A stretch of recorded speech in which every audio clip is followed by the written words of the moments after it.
try out an American accent for me? Yeehaw! So, howdy, partner. We're going down to do some shooting. Hi, I'm Ben, and right now I'm traveling through Europe, and I figured I would ask Europeans along the way, what do they think of Americans? Let's go find out. I want you to be as honest as you can, all right? Yeah. So what's the first thing that comes to your mind when you think of Americans? Loud. Loud. Loud. Is it loud? Pretty loud sometimes. Loud. Everyone says loud. Friendly. Like nice. Good teeth. They like to drink beer. They're nice people. They like drinking as the Austrians. Enthusiastic. What's the first thing that comes to mind when you think of Americans? Superficial. We like Americans. They are always quite cool. They like fast food. We don't like that so much, but when we are there, we enjoy it. I mean, the stereotypes is like the kind of fat and all that. Fast food. They eat a lot of food. Like the portions are like really big. Burgers and Coke. Food very fast. I think of fast food restaurants. Five Guys. I love Five Guys. Okay, so of all the things about America, the one thing you can think of... And I think of Trump too. Donald Trump.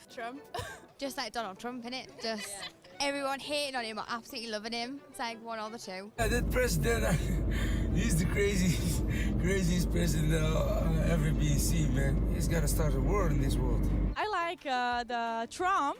Yeah. You do? Yes. I like it. What do you like about Trump?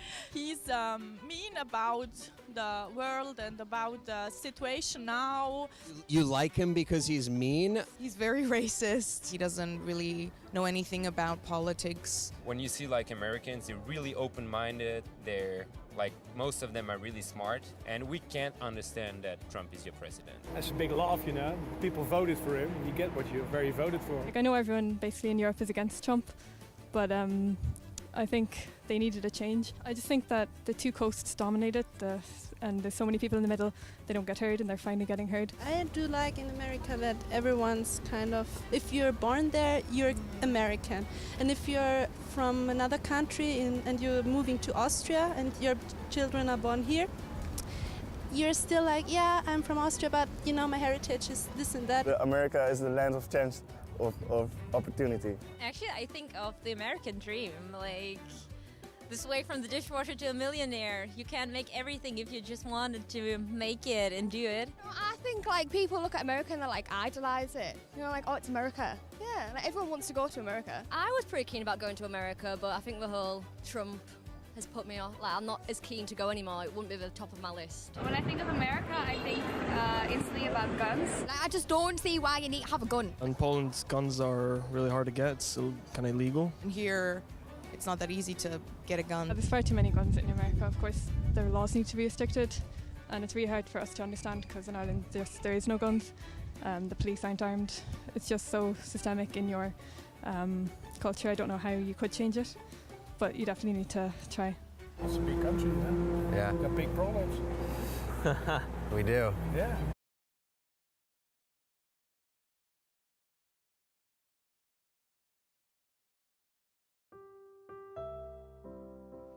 So when you think about Britain and British culture, what comes to mind? Bangers and mash, fish and chips, pubs. Soccer, drinking games. Tea and crumpets, and bad teeth, sorry. Guinness. The Brits like to drink. I mean, they love to drink. They wake up in the morning and the first thing out of the fridge is grabbing a beer. When I was living in London, I drank every day, 7 days a week, and it was definitely way more than I ever drank in America.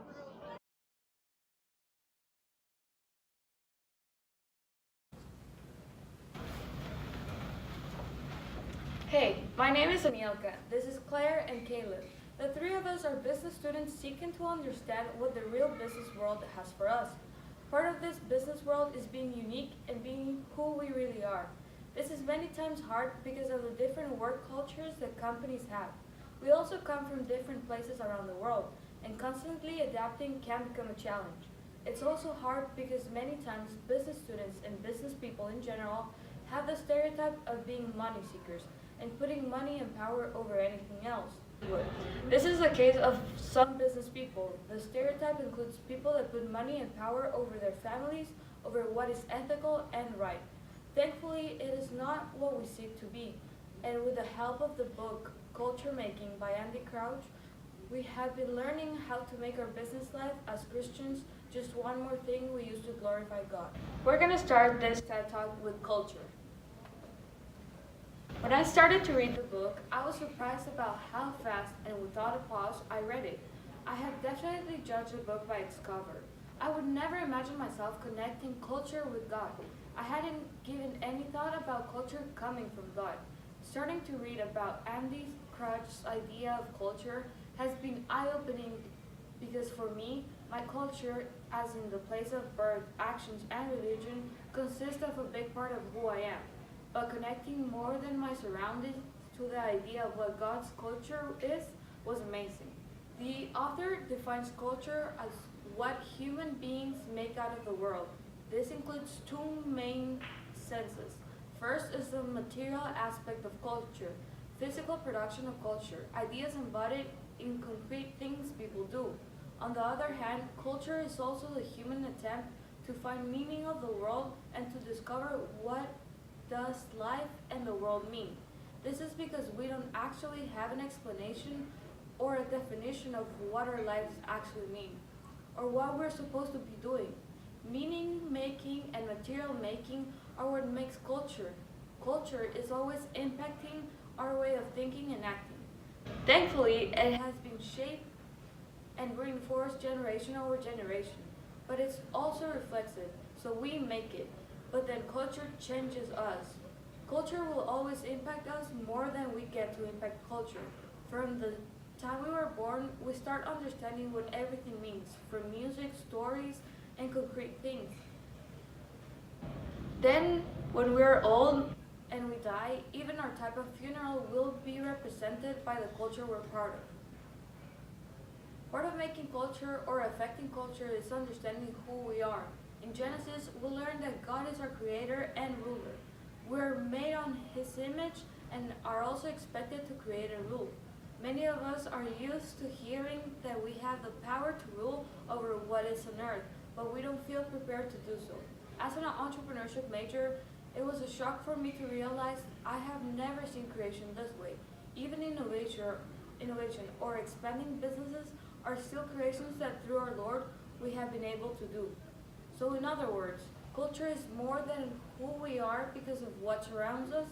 It's what we make and create out of it. Now we're going to have the gospel presented by Caleb. As Christians, one thing we tend to overlook about Jesus is the simple fact was that he was a human too. For about the first 30 years of his life, besides like maybe one instance when he was 12 in a Jerusalem temple, there was absolutely no talk about Jesus and no talk about his ministry either. So what was he doing for 30 years? Well, he was learning how to be a cultural being, because if he had not been a cultural being, he would not have been a human being after all. He was born into and grew up into our world. He did all the stuff we did. He played games outside with his friends when he was younger, had meals with his family every night where they replayed their day to each other. He went to school and learned the Bible when he was a teen. He was, to put it simply, just plain human for the first 30 years of his life. Now, obviously, he had knowledge about who he was and how special he was, and yeah, he never did anything bad, unlike us, but for the most part, he was basically one of us. He knew he had a greater calling in his life. He just also knew it wasn't time. So again, what was he doing before he started his ministry? He was learning how to be like us. He lived and talked like us. The only difference with him was while he learned and lived out the culture that we had to offer, he did not preserve and pass it on to the next. Instead, he sought to change it, to fix it in a way. Our culture, the way it was not the one that he wanted to preserve and pass on. He wanted to make it better.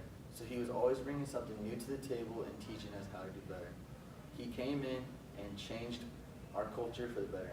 He changed our priorities into an order that made sense as Christians.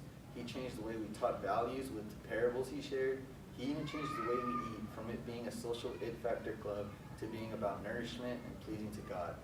What made it iconic was the fact that now he was living it out, not only talking about it.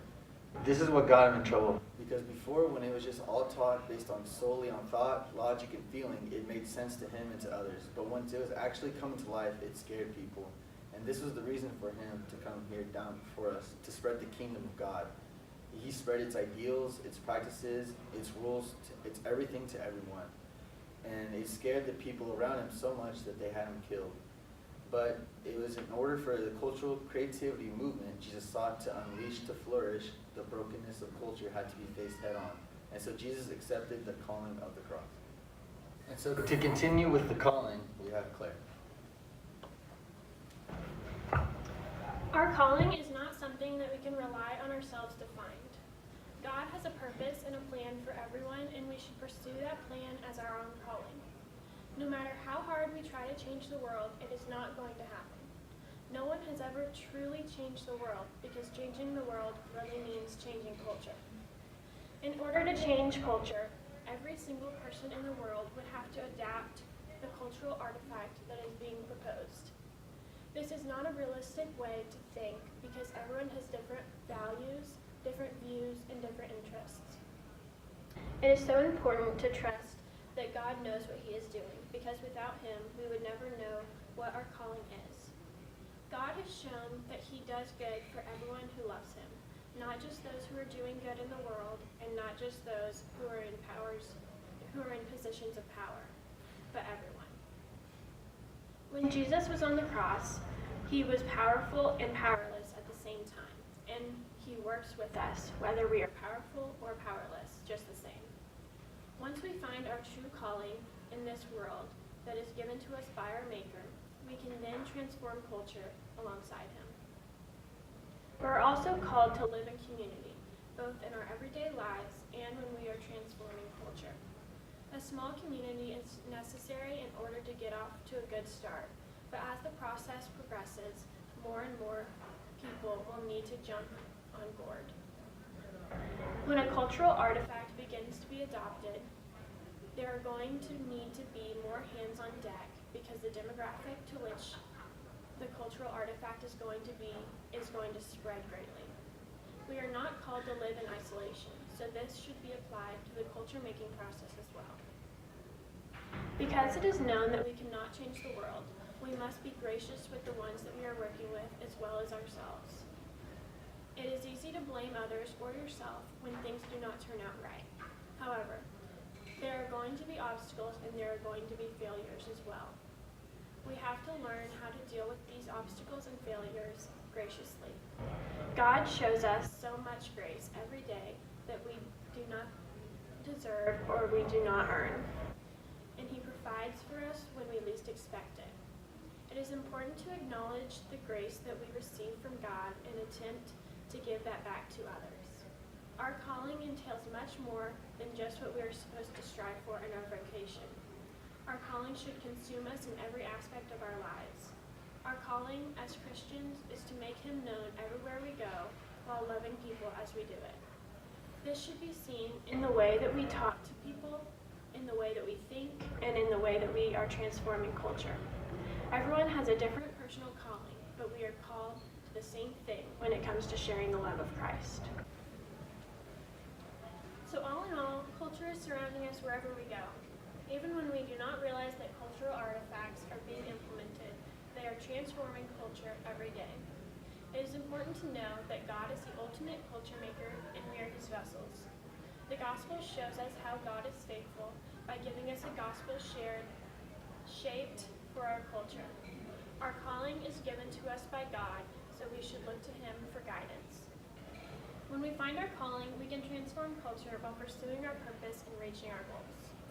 Thank you so much for listening to this TED Talk, and we hope you're inspired to go transform culture.